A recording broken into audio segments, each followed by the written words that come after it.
Alright guys, so we have met for section 4, 2, 3, 4, 5, 6 and 7. Yesterday we did talk about section 4 subsection 1. हम लोगों ने कल MOA शुरू कर दिया था और MOA में हमने क्लॉज सेक्शन 4 सबसेक्शन 1 पढ़ लिया था और उसके हमने 6-7 क्लॉजेस देख लिए थे. Section 4 subsection 1 provides that memorandum of association shall contain, it shall contain some clauses, जिसके बारे में हमने कल थोड़ी सी बात की थी. एक बार बहुत क्विक रिवीजन के लिए मैं आपको बता दूं कि number 1, every MOA shall contain name clause, that is company का जो भी नाम होगा वो वहां पर मेंशन करना पड़ेगा. और साथ ही साथ अगर कंपनी प्राइवेट लिमिटेड है तो कंपनी के नाम में लास्ट में प्राइवेट लिमिटेड ये 2 वर्ड्स आने चाहिए और अगर कंपनी लिमिटेड है तो कंपनी के नाम में लास्ट वर्ड्स लिमिटेड होने चाहिए, लास्ट वर्ड लिमिटेड होना चाहिए. Further, the next clause was the situation clause. The situation clause की जब हम बात करते हैं तो मैंने आपको बताया था कि स्टेट, आपकी कंपनी किस पर्टिकुलर स्टेट में रजिस्टर्ड ऑफिस, आपकी कंपनी का किस पर्टिकुलर स्टेट में है रजिस्टर्ड है वो मेंशन करना पड़ेगा. और अगर आपके स्टेट में 2 आरओसी है तो वो भी इंफॉर्मेशन इंपॉर्टेंट और क्रूशियल हो सकती है. इसके अलावा हम लोगों ने बात की थी ऑब्जेक्ट क्लॉज की. मैंने ऑब्जेक्ट क्लॉज के बारे में वैसे भी बहुत डिटेल में कल बात की थी. The third clause is the object clause wherein we specify कि हमारी कंपनी स्पेसिफिकली किस बिजनेस में है. Okay, so suppose my client, अगर मेरा क्लाइंट रेस्टोरेंट के बिजनेस में है तो वो मेंशन करना पड़ेगा कि to carry on the business as restaurant owners या होटल एक्सेट्रा एक्सेट्रा, जो भी एक्टिविटी में क्लाइंट होगा उसका लिखना पड़ेगा. Further we did talk about, अच्छा ऑब्जेक्ट क्लॉजेस में जो मेन ऑब्जेक्ट है, जो मेन काम है वो तो हम ऑब्जेक्ट क्लॉज में डालेंगे. साथ ही साथ हम लोग को डालना पड़ेगा एंसिलरी ऑब्जेक्टिव्स या उस ऑब्जेक्ट से रिलेटेड हम और क्या क्या काम करने वाले हैं. Further we did talk about the clause 4 which is the liability clause. Liability clause की अगर हम बात करें तो मैंने आपको थोड़ा डिटेल में बताया था कि कंपनी इनकॉर्पोरेट होने के बाद 2 चीजें हो सकती है, या तो कंपनी की liability will be limited by shares और the liability would be limited by guarantee. अब लिमिटेड बाय गारंटी में भी हमने 2 एग्जांपल्स देखे थे, एक में नॉट हैविंग शेयर कैपिटल, एक में having share capital. And the fifth clause usually in the MOA is the capital clause wherein we mention कि कंपनी कितना कैपिटल रेज करने के लिए ऑथराइज्ड है. उसी में मैंने आपको ये भी बताया था कि डिविजिबिलिटी भी बतानी पड़ती है. सो फॉर एग्जांपल अगर कंपनी का कैपिटल है ₹1,00,000 और एक शेयर ₹10 का है तो हमको पूरा बताना पड़ेगा कि ये कंपनी में ₹1,00,000 का ऑथराइज कैपिटल है. वो ऑथराइज कैपिटल ₹1,00,000 का है तो 10,000 शेयर्स हैं, एक शेयर ₹10 की फेस वैल्यू वाला है. And eventually the subscription clause. और अगर हम लोग ओपीसीज की बात करें तो हमने कहा था कि ओपीसी के लिए नॉमिनी क्लॉज की भी जरूरत पड़ेगी. For all the other companies writing down the name of the nominees are right, but in case of OPCs it's an obligation. If I don't mention the name of nominee for OPCs I cannot actually incorporate the OPC. So that's the reality. This is what we did yesterday or in the previous session if you are watching the video in the same session. Now I hope आपने section 4:1 के बाद थोड़ी सी break ली होगी. उसके बाद हम लोग शुरू कर रहे हैं आज 4, 2, 3, 4, 5, 6 and 7. तो ये MOA का जो कोर मास्टर सेक्शन है वो हमारा आज कंप्लीट हो जाएगा. So guys, let's begin now. आज हम लोग सेक्शन 4, 2, 3, 4, 5, 6 और 7 देखना स्टार्ट करते हैं. तो यार लेट्स ट्राई एंड अंडरस्टैंड कि इसमें और कौन सी चीज़ें हैं जो हम लोगों को पकड़नी है. आ जाओ. So today's agenda will be the other part of section 4. Section 4:1 I believe you guys are now very sorted. Section 4:2 क्या बात करता है उसके बारे में थोड़ी सी बात करते हैं. Let's check out. First of all I will show you the analytical version और more paraphrased version of section 4:2 and eventually we will get down to their act also. And when we end today's session, that means when I end section 4 we will also check out the copy of one more MOA so that you get a fair bit of idea about how the things are drafted. I will show you a different MOA today. So you also get a fair idea of how things are actually drafted, how things actually, what is the procedure, etc. So here section 4:2, section 4:3 दोनों ही company के नाम से related है. ठीक है, सो ये दोनों चीज़ें ही कंपनी के नाम से रिलेटेड होगी. तो थोड़ा सा फोकस कर लेते हैं. तो अगर हम सेक्शन 4:2 की बात करें, if you talk about section 4 subsection 2, section 4 subsection 2 की अगर हम बात करें तो व्हाट इज मेंशन्ड हियर कि जब भी कोई कंपनी न्यू कंपनी इनकॉर्पोरेट कर रहा होगा, न्यू कंपनी फॉर्म कर रहा होगा, तो ये जो कंपनी फॉर्म हो रही होगी, ये कंपनी का नाम ऐसा नहीं होना चाहिए कि वो किसी एग्जिस्टिंग रजिस्टर्ड कंपनी जैसा ही हो. It should not be identical. ऐसा नहीं होना चाहिए कि सपोज आज की डेट में अगर कोई कंपनी रजिस्टर्ड है और अगर मैं वही नाम से कंपनी इनकॉर्पोरेट करता हूँ, पहले तो वो प्रोसीजर्स में वो होगी नहीं, बट गलती से अगर वो इनकॉर्पोरेट हो भी जाती है तो वो नहीं होना चाहिए. ठीक है. सेक्शन 4.2 स्पेसिफिकली मेंशंस कि आप कंपनी इनकॉर्पोरेट जो करोगे, the name which you have stated in your MOA, it should not be identical to the existing registered company, or it should not resemble too nearly to the existing registered company. Number 1, आप जब अपना MOA draft कर रहे हो new company के लिए, तो पहले तो इस बात का ध्यान रखना कि वो नाम एग्जैक्टली आइडेंटिकल नहीं होना चाहिए किसी एग्जिस्टिंग रजिस्टर्ड कंपनी के जैसा. आइडेंटिकल का मतलब एग्जैक्ट सेम. सेकेंडली, आप जो न्यू कंपनी इंकॉर्पोरेट करना चाहते हैं, वो जो प्रपोज्ड मेमोरेंडम ऑफ एसोसिएशन है, उस प्रपोज्ड मेमोरेंडम ऑफ एसोसिएशन में जो आप नाम लिख रहे हैं, वो किसी एग्जिस्टिंग रजिस्टर्ड कंपनी के जैसा बहुत ज्यादा रिजेंबल करने वाला नहीं होना चाहिए. It should not be too near, बहुत ज्यादा रिजेंबल करने वाला होगा, that is not allowed. Okay, so बहुत ज्यादा रिजेंबल करेगा, that is not allowed. Section 4.2 clean plain simple. जब मैं कंपनी इंकॉर्पोरेट करने के लिए एमओए को ड्राफ्ट करूंगा, तो एमओए में मेरा जो नेम क्लॉज में प्रपोज करूंगा, नंबर 1, वो एग्जैक्टली सेम नहीं होना चाहिए किसी एग्जिस्टिंग रजिस्टर्ड कंपनी जैसा, और किसी एग्जिस्टिंग रजिस्टर्ड कंपनी से बहुत ज्यादा रिजेंबल नहीं करना चाहिए. Simple as that. Secondly, section 4.2b it provides कि आप कंपनी के नेम क्लॉज को इस तरह मत ड्राफ्ट करो कि ऐसा लगे, लोगों को कहीं ऐसा ना लगे कि आपकी कंपनी का और सरकार का रिलेशन है. आपकी कंपनी का नाम में आप ऐसा एक्सप्रेशन या ऐसा वर्ड मत यूज करिए जो आपकी कंपनी का और गवर्नमेंट का रिलेशनशिप स्टैब्लिश कर रहा हो, चाहे वो सेंट्रल गवर्नमेंट हो, स्टेट गवर्नमेंट हो, कोई लोकल अथॉरिटी हो. आपकी कंपनी का नाम ऐसा नहीं होना चाहिए जो किसी तरह से आपकी कंपनी का सेंट्रल गवर्नमेंट के साथ, स्टेट गवर्नमेंट के साथ या लोकल अथॉरिटी के साथ रिलेशनशिप स्थापित कर दे. ओके, ये भी अलाउड नहीं है, क्योंकि इससे आप कंफ्यूज कर रहे हो पब्लिक को ऐसा लगेगा कि आपकी एंटिटी का गवर्नमेंट से कोई रिलेशन है, कोई संबंध है, तो आप जबरदस्ती ऐसा नाम रख रहे हैं ताकि आप लोगों का ट्रस्ट जीतने की कोशिश कर रहे हैं, सिर्फ नाम गलत रख के. Not allowed. Further, section 4.2b में ही एक और क्लॉज है जहां यह लिखा हुआ है कि the name should not B such that it's use is undesirable in the opinion of central government. मैं एक बार इसमें बीच में कुछ कट करना पड़ेगा क्योंकि मैंने नेक्स्ट वाला पॉइंट पहले बोल दिया. कोई बात नहीं, चलने देते हैं इसको. सेक्शन 4.2b क्या बोलता है, देखो सेक्शन 4.2b क्या बोलता है. आप ऐसा भी नाम नहीं रख सकते, the name of the company should not B such that it constitutes. आप कोई नाम में ऐसा शब्द या एक्सप्रेशन मत यूज करिए जो हिंदुस्तान के किसी कानून में ऑफेंस हो जाए. ओके, तो there are some names which are prohibited, there are certain expressions, certain words which are not allowed to be used. Okay, for example अभी इंडिया में एम्बलेम्स एंड नेम्स एक्ट भी है, Prohibition of Improper Use Act. उसके हिसाब से there are lot of words, lot of expressions which you can not use. आप अपने company के लिए, अपने ब्रांड के लिए उसको नहीं यूज कर सकते. So you have to take care of that. Further, थोड़ा मैं out of Companies Act 2013 travel करूंगा या थोड़ा ट्रांजिशन मेरा उसमें भी होगा, तो मैं आपको ये भी बता दूं कि आप ही लोग एसबीसी में ट्रेडमार्क्स एक्ट भी पढ़ते हो, और ट्रेडमार्क्स एक्ट में भी एक पूरी लिस्ट होती है प्रोहिबिटेड मार्क्स की. तो आप ऐसे भी एक्सप्रेशंस या वर्ड्स यूज नहीं कर सकते जो ट्रेडमार्क एक्ट के तहत अलाउड नहीं है. फॉर दैट मैटर, आपको कोई भी ऐसा वर्ड, कोई भी ऐसा एक्सप्रेशन यूज नहीं करना है जो हिंदुस्तान के किसी भी कानून में ऑफेंस हो जाएगा. Okay, this is what section 4.2b का first condition says. Lastly, section 4(2) में और एक चीज लिखी हुई है, व्हाट इज दैट?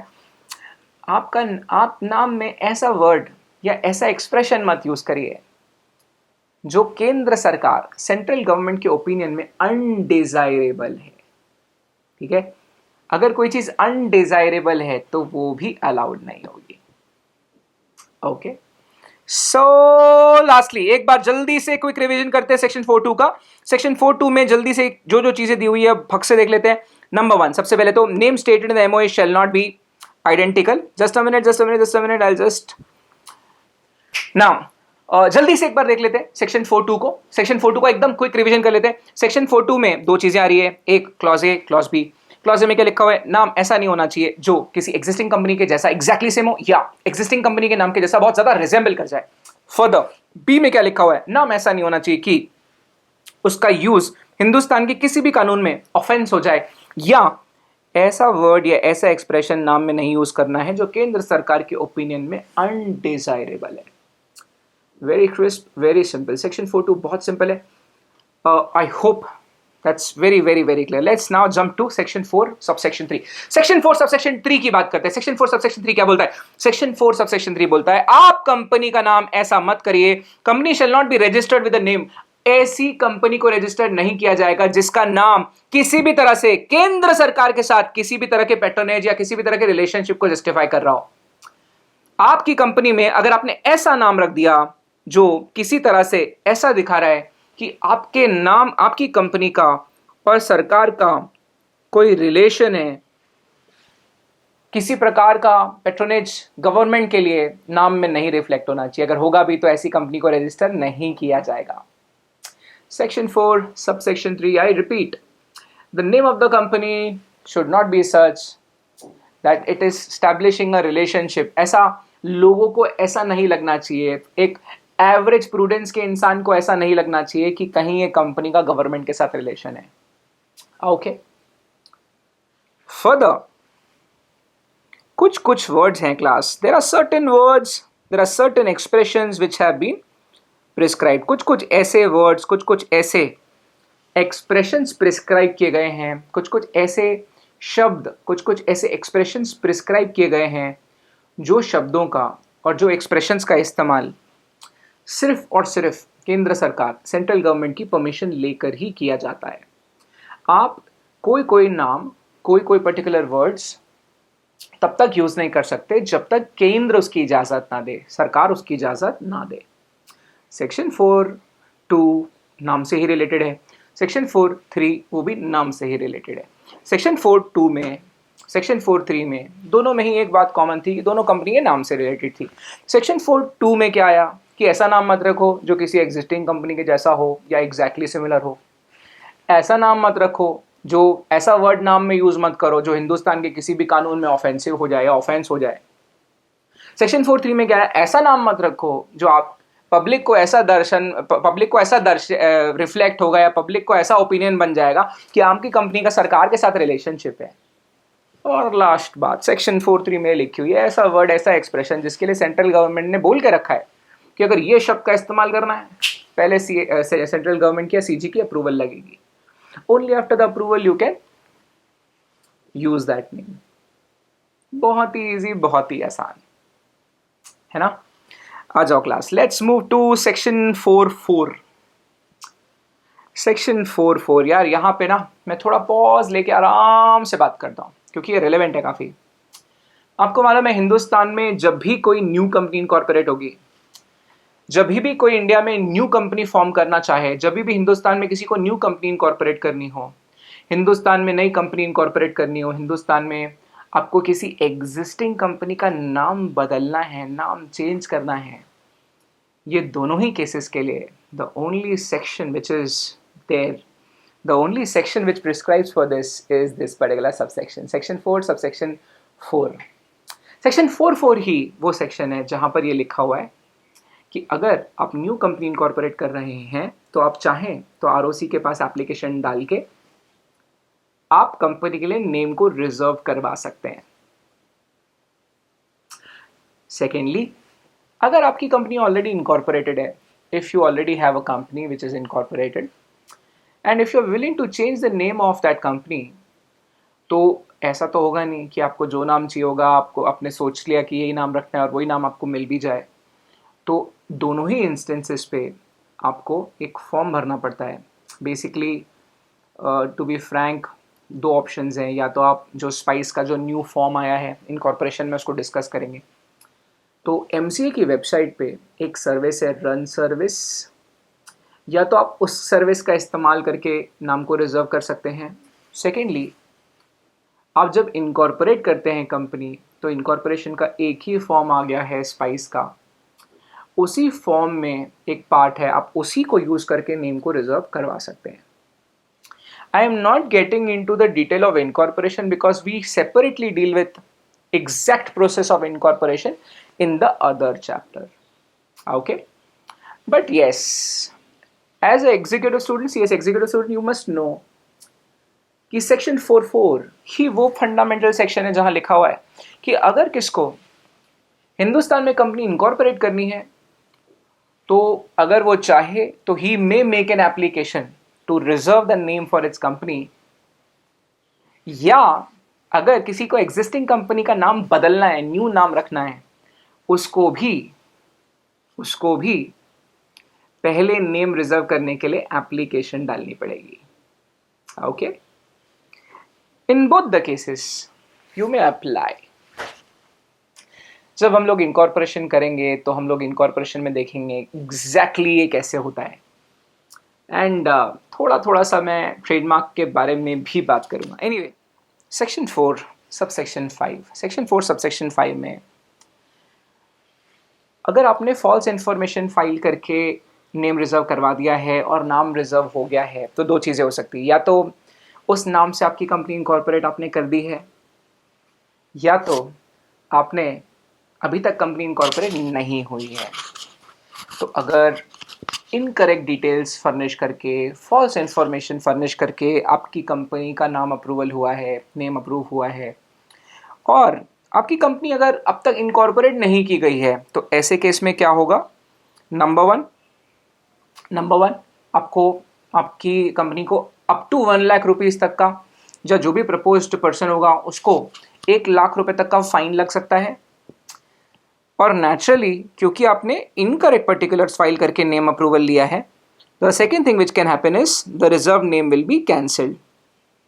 जो भी नेम का अप्रूवल मिला होगा वो कैंसिल कर दिया जाएगा। It shall be cancel, reserve name will be cancel. Okay, so hope your understanding will be, the gravity of matter conversation मैंने इतना शॉर्ट में लिखा है उसे। तो second thing which will happen is the name will be cancelled. But what if you had filed false particulars while reserving the name, and the name also got approved, and eventually you have incorporated the company as well? तो अगर आपने company भी incorporate कर दी है तो क्या होगा? ऐसे केसेस में, ऐसे इंस्टेंसेस में class, in such instances, in such cases, what will happen? अगर आपने false particulars, false information डाली थी नेम अप्रूवल के लिए, नेम भी अप्रूव हो गया और वही नाम से आपने कंपनी भी खोल दी, 3 things can happen. अगर आरओसी के नोटिस में आ गई ये बात, तो 3 चीजें हो सकती है। एक, number 1, you can be directed to change the name of the company. हो सकता है आपकी कंपनी का नाम चेंज करने के लिए बोल दिया जाए। सेकेंडली, आपकी कंपनी का नेम स्ट्राइक ऑफ कर दिया जाएगा। हो सकता है आपकी कंपनी का नेम रजिस्टर ऑफ कंपनीज से स्ट्राइक ऑफ करने का प्रोसेस इनिशिएट हो जाए। आई रिपीट, नंबर 1, आपकी कंपनी को नाम चेंज करने के लिए बोला जा सकता है, और अगर आपको ऐसा डायरेक्शन मिला तो आपको 3 महीने के अंदर नेम चेंज करना पड़ेगा। सेकेंडली, क्योंकि आपने झूठ बोल के नाम रिजर्व करवाया था, आपकी कंपनी का नेम, आपकी कंपनी का नामो निशान नस्ते-नाबूद करने की प्रक्रिया शुरू की जा सकती है। आपकी कंपनी को स्ट्राइक ऑफ, आपकी कंपनी के नेम को रजिस्टर ऑफ कंपनीज से स्ट्राइक ऑफ करने की प्रक्रिया आरओसी इनिशिएट कर सकता है। ठीक है। और अगर आपकी कंपनी में एसेट लाइबिलिटीज भी हैं, बिजनेस भी शुरू हो गया, ऑपरेशनल भी हो गया है सब कुछ, तो ये भी एक चीज़ पॉसिबल है कि आपके खिलाफ वाइंडिंग अप पिटिशन डाल दी जाए और इवेंचुअली जो भी असेट्स लाइबिलिटीज़ आपके पास होंगे उनको सेल करके, असेट्स को सेल करके आपकी लाइबिलिटीज़ को रीपे करके कंपनी को वाइंड अप कर दिया जाए। These are the 3 possibilities. So अगर आपने incorrect particulars, false particulars furnish किए, फॉल्स पर्टिकुलर्स फर्निश करने के बाद अगर आप लोगों ने कंपनी फॉल्स पर्टिकुलर्स देने के बाद अगर आपने नेम अप्रूवल लिया, 2 चीज़ें होगी, या तो कंपनी इनकॉर्पोरेट अब तक हुई नहीं है या तो हो गई है। अगर कंपनी इनकॉर्पोरेट अब तक हुई नहीं है तो 1 लाख तक का फाइन लग जाएगा और जो रिजर्व नेम था वो कैंसिल हो जाएगा। अगर कंपनी इनकॉर्पोरेट हो चुकी होगी तो आपको कंपनी का नाम बदलने का निर्देश दिया जा सकता है, और अगर ऐसा हुआ तो जिस दिन डायरेक्शन मिला उसके 3 मंथ्स के अंदर आपको कंपनी का नाम बदलना पड़ेगा। ये भी हो सकता है कि वो लोग आपकी कंपनी का नेम स्ट्राइक ऑफ करने का पूरा प्रोसीजर इनिशिएट कर दें। ये भी हो सकता है कि आपकी कंपनी के खिलाफ वाइंडिंग अप की पिटीशन डाल दी जाए और इवेंचुअली आपकी कंपनी को बंद कर दिया जाए। अभी नेचुरली अगर आप ये वीडियो देख रहे हैं तो आपके दिमाग में आ रहा होगा, यार क्या स्ट्राइकिंग ऑफ, क्या winding up. Let me keep it very simple. Striking off का तो एसबीसी में पूरा एक चैप्टर पढ़ना है अपन को, है ना। I try to keep it very simple. अगर कंपनी में कोई एसेट लाइबिलिटीज़ नहीं होती है तो उसको बहुत कम समय में आसानी से उसको बंद किया जा सकता है। रजिस्टर ऑफ कंपनीज में जहाँ आपकी कंपनी का रजिस्ट्रेशन हुआ है वहाँ से आपकी कंपनी का नाम ही स्ट्राइक ऑफ कर देंगे। उसका भी एक प्रोसीजर है, वो प्रोसीजर फॉलो करके ही किया जा सकता है। अगर आपकी कंपनी ऑपरेशनल हो चुकी है, एसेट लाइबिलिटीज़ कंपनी में आ चुके हैं, तो ऐसे केस में वाइंडिंग अप के लिए हम लोग प्रोसेस शुरू कर सकते हैं, जहाँ पर आपके जितने भी एसेट्स होंगे, ज़मीन होगी, लैंड होगा, प्रॉपर्टी होगा, उसको सेल किया जाएगा और फिर पैसे से लाइबिलिटीज़ रीपे की जाएंगी। Okay okay, so this is what is section 4 subsection 5 about. आ जाओ एक बार जल्दी से रिवाइज कराता हूँ। यार आप बोलोगे बार बार रिवाइज करा रहे हो, मेरे को एक बात बताओ तुम्हारा क्या जा रहा है, सुन लो। सेक्शन 4 कंपलसरी क्लॉजेस के बारे में, सेक्शन 4 सबसेक्शन 1 कंपलसरी क्लॉजेस के बारे में, सेक्शन 4 सबसेक्शन 2 नेम क्लॉज के बारे में था कि अगर आप कंपनी इनकॉर्पोरेट करो तो किसी एग्जिस्टिंग कंपनी के जैसा नाम मत रखो। सबसेक्शन 3 में भी क्या था, ऐसा नाम मत रखो जो जो ऐसा रिफ्लेक्ट करे कि आपका और गवर्नमेंट का कोई रिलेशन है। सेक्शन 4 सबसेक्शन 4 में अगर आप चाहो तो कंपनी का नेम रिजर्वेशन के लिए अप्लाई कर सकते हो। सेक्शन 4 सबसेक्शन 5 में क्या है, अगर आरओसी को सब कुछ ठीक लगा तो वो आपके नेम को रिजर्वेशन दे देगा, नेम रिजर्वेशन आपको मिल जाएगी, नेम अप्रूव हो जाएगा। नेक्स्ट 20 डेज में आप चाहो तो उसका इस्तेमाल कर सकते हो न्यू कंपनी इनकॉर्पोरेट करने के लिए। सबसेक्शन 6 आ जाओ, let's talk about subsection 6 now. Companies Act 2013 की शेड्यूल्स है, there are total 7 schedules which are given. Total मिला के 7 शेड्यूल्स दिए हुए हैं कंपनीज एक्ट 2013 में, और शेड्यूल 1 जो है वो एमओए के फॉर्मेट्स के बारे में है। तो आप अगर कंपनी इनकॉर्पोरेट करना चाह रहे हैं तो आप एक्चुअली जो कंपनीज एक्ट 2013 का फॉर्मेट है वो अडेप्ट कर सकते हैं। तो table A company limited by shares, table B C D E for company limited by guarantee, having share capital, not having share capital, company which is whose liability is unlimited, फिर having share capital, not having share capital। तो सारे अलग अलग type की companies के लिए उन लोगों ने क्या किए हैं, फॉर्मेट्स दिए हुए हैं। कहाँ दिए हुए हैं, शेड्यूल 1 में। शेड्यूल 1 में कहाँ दिए हुए हैं, table A B C D E. Table A B C D E is for MOA formats. That's what is mentioned in section 4 subsection 6. Further, section 4 subsection 7, वैसे तो यूजुअली मैं क्लास में बोलता हूँ कि इसको हम अभी ना भी करें तो चल जाएगा, but since we already discussed company limited by guarantee not having share capital, I believe कि आप में से 90% बच्चे, 85% 95% बच्चे समझ जाएंगे कि हम क्या बात करना चाह रहे हैं। नाउ प्लीज अंडरस्टैंड क्लास, अभी आप बॉम्बे में हो तो आप खार जिम खाना की मेंबरशिप ले सकते हो, अगर आप पूना में बैठे हो तो पूना क्लब का मेंबरशिप ले सकते हो, या for that matter Deccan gym खाना का मेंबरशिप ले सकते हो ना। मोस्ट ऑफ द टाइम्स ये जो क्लब्स होते हैं, ये जो यू नो जो हमारे एंटरटेनमेंट के लिए या फिर हमारे लाइफस्टाइल के लिए हम लोगों ने क्लब्स की मेंबरशिप लेके रखी होती है। आप नागपुर में तो आप CP club, Gondwana club, Maharajbagh club की बात कर सकते हैं। तो व्हाट हैपेंस इज, अब मेजॉरिटी ऑफ द टाइम्स या फॉर दैट मैटर अब नागपुर में इंडस्ट्री एसोसिएशंस हैं, Nag Vidarbha chambers of commerce या विदर्भ मैनेजमेंट एसोसिएशन या विदर्भ इंडस्ट्रीज एसोसिएशन। अब ये इंडस्ट्री एसोसिएशंस का मकसद मुनाफा बनाना नहीं होता है, प्रॉफिट बनाना नहीं होता है। क्लब्स हैं, मकसद मुनाफा बनाना नहीं होता है। अब नागपुर में एक कॉलेज है वीएनआईटी, इंजीनियरिंग के लिए बहुत फेमस कॉलेज है। अभी वीएनआईटी ने अपने एल्यूमनाई के लिए, अपने जो स्टूडेंट्स हैं उनके प्रमोशन के लिए, उनके प्रोफेशनली उनको और अच्छे से एजुकेट करने के लिए, फैसिलिटेट करने के लिए एंटिटीज बनाई है। That is not for profit, that is only for their benefit. तो अब जो नॉट फॉर प्रॉफिट एंटिटीज हैं जिसका जिक्र सेक्शन 8 में होगा, अब नॉट फॉर प्रॉफिट एंटिटीज में अक्सर जब कंपनी इनकॉर्पोरेट की जाती है तो that is limited by guarantee, not having share capital. Okay, अब ऐसी एंटिटीज जब आप इनकॉर्पोरेट इसीलिए कर रहे हो कि आपका मकसद मुनाफा बनाना नहीं है, आप किसी पर्टिकुलर ऑब्जेक्ट को प्रमोट करने के लिए इनकॉर्पोरेट कर रहे हो, तो फिर वहां पे मेंबर्स को डिविडेंड क्यों बांट रहे हो जी?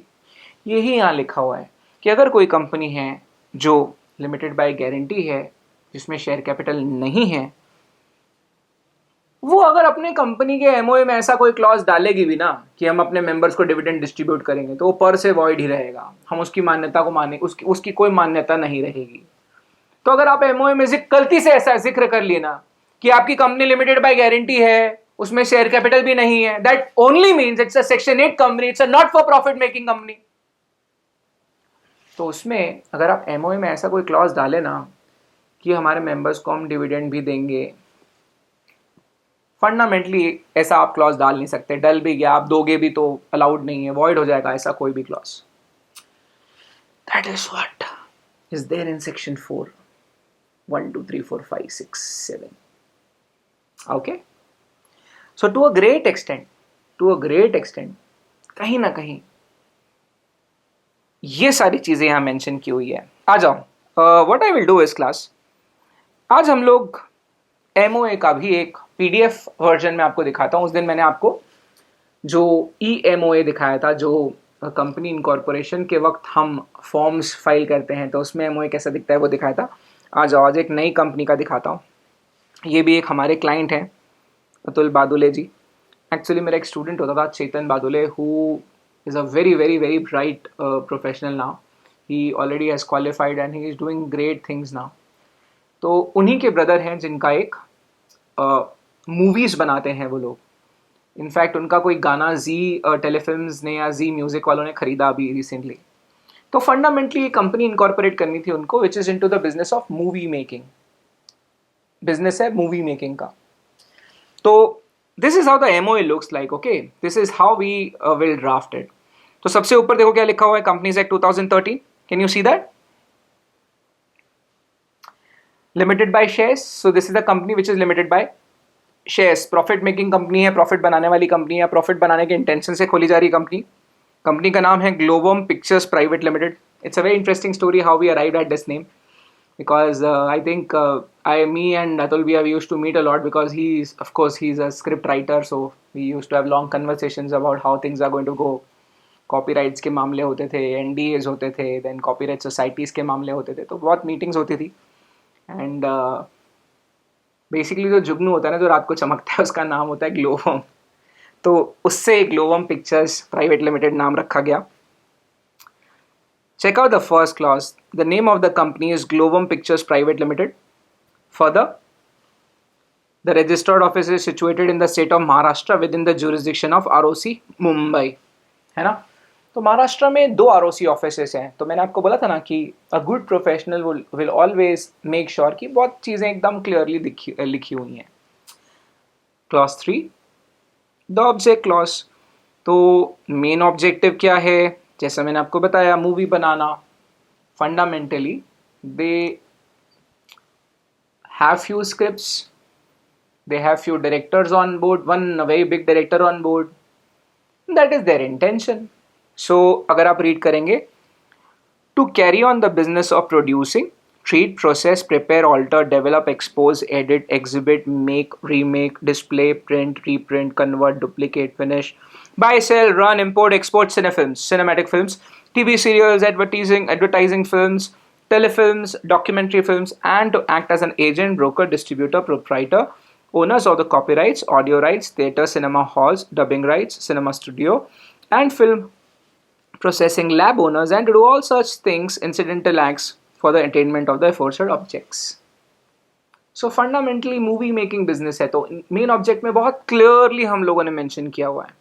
और ऑफ कोर्स कभी कभी फिर उसके लिए स्टूडियो बनाना पड़ता है, स्ट्रक्चर्स बनाने पड़ते हैं, उसके भी बारे में हमने लिखा हुआ है। इसके अलावा जो दूसरे ऑब्जेक्टिव्स हो सकते हैं, नो, कभी हमको कोई मर्जर करना होगा, वैसे तो, या किसी के साथ पार्टनरशिप करनी होगी, बैंक अकाउंट खोलने होंगे, बैंक अकाउंट ऑपरेट करने होंगे, एक्सेट्रा एक्सेट्रा, वो सारी चीज़ें आपको एंसिलरी ऑब्जेक्टिव्स में लिखी मिलेगी। Further let's come to the fourth clause, which is the fourth clause. Very simple, the liability clause. Company के नाम में ही लिखा था, आपने अगर नोटिस किया होगा तो जब हम लोगों ने एमओए का डॉक्यूमेंट शुरू भी किया तो हमने वहां पे क्या देख लिया था, एमओए के नीचे ही लिखा था company was liabilities limited by shares. तो यहाँ पे ही लिखा हुआ है कि liability of member is limited and his liability is limited to the amount unpaid if any on the shares held by them, right? So this is what you must understand. Just give me a moment, I'll just mark it for you. So these are the two more clauses, 4 and 5. So liability and capital clause. Fair enough. Further, check this out.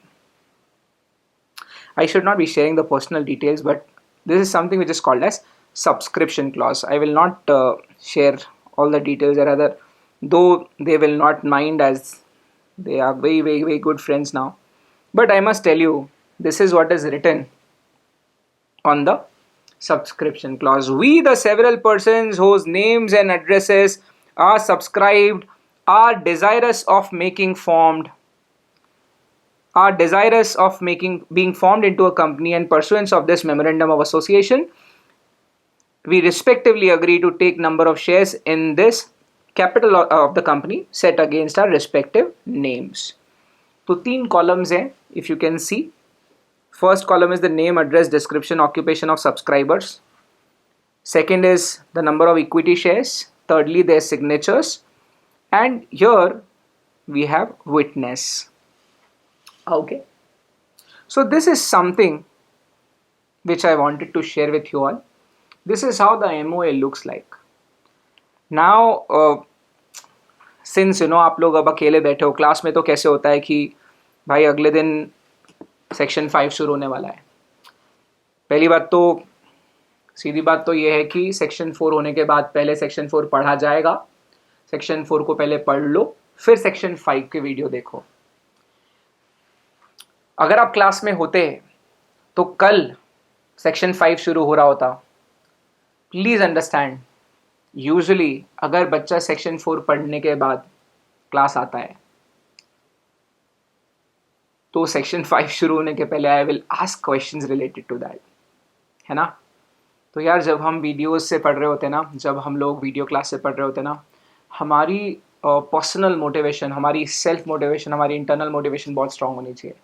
क्या बहुत पुराना cliché dialogue है कि अंडा बाहर से तोड़ोगे तो omelette ही बनेगा, बट अगर वो अंदर से फूटा तो फिर probably you will find chicken बना सकते हो फिर आप। वैसे तो मैं नॉन वेजिटेरियन हूँ, बट आप में से कोई नॉन वेज खाता होगा तो उसको, मैं वेजिटेरियन हूँ सॉरी, हाँ, लेकिन कोई नॉन वेजिटेरियन होगा तो उसके लिए chicken is something which you probably will enjoy. मैं तो भाई ब्रह्मचारी, दाल चावल खाते हैं, सिंपल खाना खाते हैं। एनीवे, जाते जाते एक बार सेक्शन 4 पूरा रिवाइज करते हैं। एक मिनट के अंदर इसको रिवाइज करने की कोशिश करेंगे। Section 4 subsection 1 provides for the compulsory clauses. Company incorporate करेंगे तो कौन से कंपल्सरी क्लॉजेस डालने ही पड़ेंगे। सेक्शन 4 सबसेक्शन 1 प्रोवाइड्स दैट अगर कंपनी इनकॉर्पोरेट हो रही है, नेम क्लॉज होगा, ऑब्जेक्ट नेम क्लॉज होगा, सिचुएशन क्लॉज होगा, ऑब्जेक्ट क्लॉज होगा, फर्दर लाइबिलिटी क्लॉज होगा, कैपिटल क्लॉज होगा, और ओपीसी बनाओगे तो उसमें डालना पड़ेगा आपको nominee clause.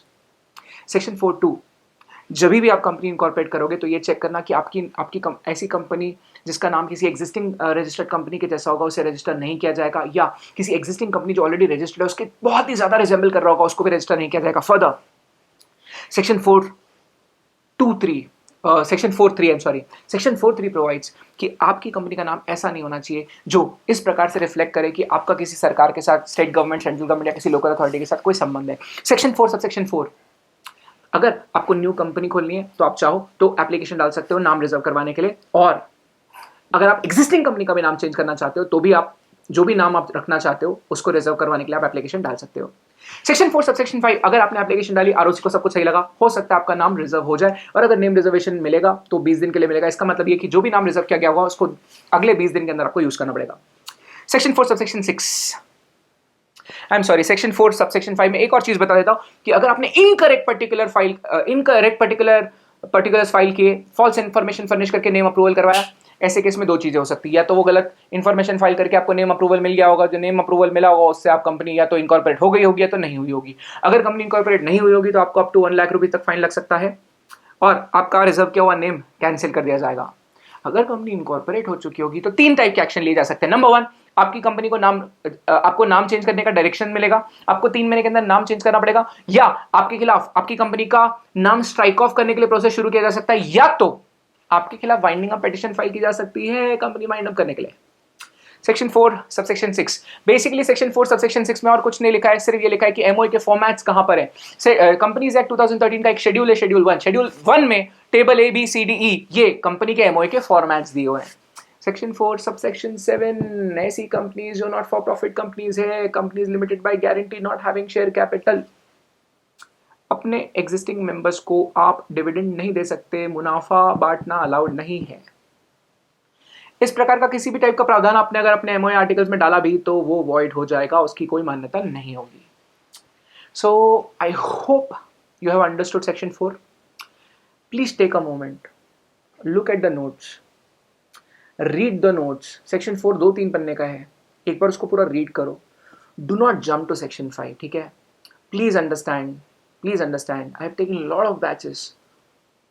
It is important कि पहले आप सेक्शन 4 को थोड़ा क्रूशली पढ़ लें, फिर हम लोग बात करेंगे सेक्शन 5 की, ठीक है? सेक्शन 4 आपकी कंपनी का पूरा कॉन्स्टिट्यूशन, संविधान डिफाइन करेगा। सेक्शन 5 डिटेल में रूल्स को डिफाइन करने वाला है।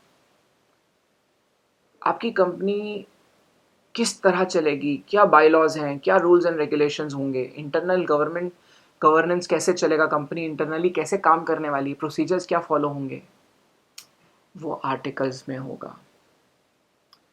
Please understand,